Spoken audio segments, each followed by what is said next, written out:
أحيت الفنانة شيرين عبد الوهاب حفلا غنائيا ضخما في دبي، غنت العديد من أغانيها القديمة والجديدة. كلها غيرانة فتحت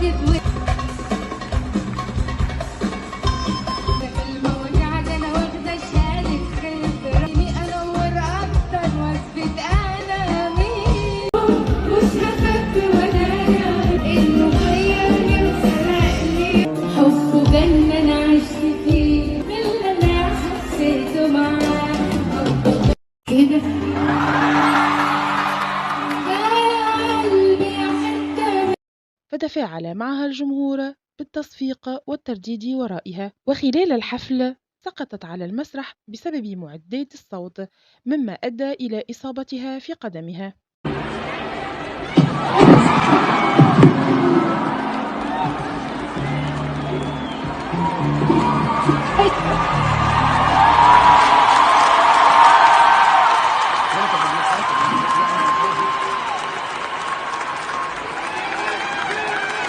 فقالت شيرين عبد الوهاب بعد سقوطها على المسرح مازحة: اكتب كده ان انا هرفع قضيه عشان اللي بيحصل للفنان ده قله ذوق، والله العظيم حرام.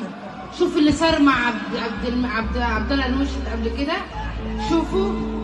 بعدين انا ليا تصرف تاني. يلا شيرين رجعت تاني، يلا ما تحاسبنيش.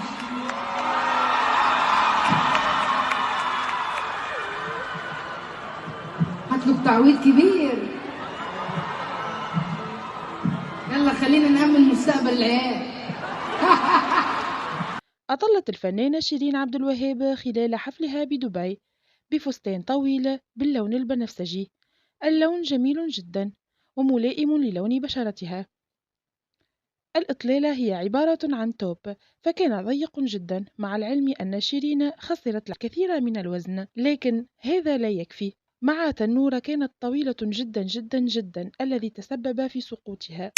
أهم ما قالته شيرين عبد الوهاب بعد الحفل: إنتاج ألبوم فوق الخيال حسب تعبيرها، اللي رح يكون من إنتاجها، وتكشف عن وثائق عن حياتها على نتفليكس، وتشكر العديد من النجوم الذين وقفوا معها في محنتها.